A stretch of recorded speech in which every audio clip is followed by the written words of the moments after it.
నాలం వా పరమోపకారకం ఇదం త్వేకం పశూనాం పతే పశ్యన్ కుక్షిగతాన్ చరాచరగణాన్ బాహ్యస్థితాన్ రక్షితుం సర్వామత్య పలాయనౌషధం అతిజ్వాలాకరం భీకరం నిక్షిప్తం గరళం గలేన గిలితం నోద్గీర్ణం ఏవ త్వయా.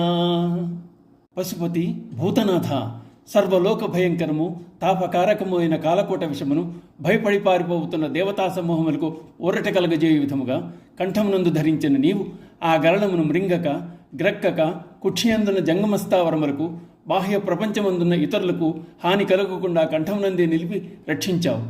నీ మహిమన రైటు నీవు చేసిన ఈ మహోపకారం ఒకటి చాలదా మహాదేవా? పరమేశ్వరుని యొక్క అతిశయించిన శక్తి సామర్థ్యాల్ని ఈ శ్లోకముందు వర్ణిస్తున్నారు. భగవంతుని పరిపరి విధాల శ్లాఘించడం, సంబోధించడం చేస్తూ ఉంటాం. ఆర్తత్రాణపరాయణుడని, జగద్రక్షకుడని, ఆపద్బంధువని, మహానుభావుడని పిలుచుకుంటాం. అయితే దేవతలలో ఈ లక్షణాలు కలవాడు, ఈ పేర్లకు తగినవాడు ఒక్క శివుడు మాత్రమే అంటున్నారు శంకరాచార్యుల వారు.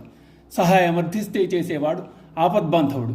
సహాయం అవసరమని తెలిస్తే చాలు, పిలుపనేది అవసరం లేకుండా వచ్చి పక్కన నేనున్నాను అని నిలబడేవాడు మహానుభావుడు, ఆత్మీయుడు. అమృతం కోసం సాగరాన్ని చిలికితే హాలాహలం ఉద్భవించింది. ఆ కాలకోట విషం ప్రపంచాన్నే కబళించేలా పగలు చెబుతూ వ్యాపించసాగింది. దేవతలు దానవులు ఆ హఠాత్ పరిమాణానికి ఉలిక్కిపడ్డారు, ఉక్కిరి బిక్కిరయ్యారు.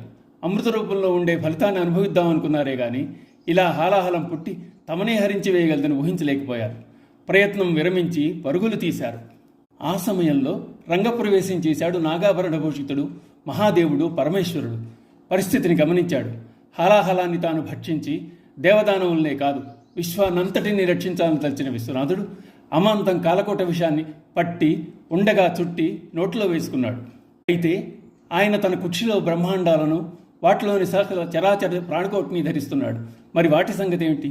కాలకోట విషం మింగితే లోపలున్న ప్రాణికోటి ఆహుతైపోదా? అది గ్రహించి ఆ విషాన్ని మింగకుండా వెళ్ళి గ్రక్కకుండా తన కంఠమునందే నిలిపి ఉంచాడు నీలకంఠుడు. సాగర మథనంలో కల్పవృక్షము, కామధేనువు, ఐరావతము మొదలైనవి ఎన్నో ఉద్భవించాయి. చివరకు లక్ష్మీదేవి కూడా. అలా ఉద్భవించిన వాటిని ఎవరికి వారు ముందుకు వచ్చి వారికి కావలసిన దాన్ని తీసుకున్నారు. హాలాహలం వెళ్ళిపడినప్పుడు మాత్రం దాన్ని గ్రహించేవారెవరు అని ఆలోచించసాగారు.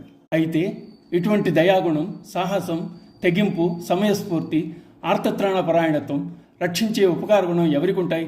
ఒక్క పార్వతీపతి పరమేశ్వరునికి తప్పితే. ఈ ఒక్క విషయం చాలదా శివుడు అందరి దేవతల కన్నా అగ్రగణ్యుడని చెప్పడానికి అంటున్నారు శంకరాచార్యుల వారు. ఓం నమః శివాయ.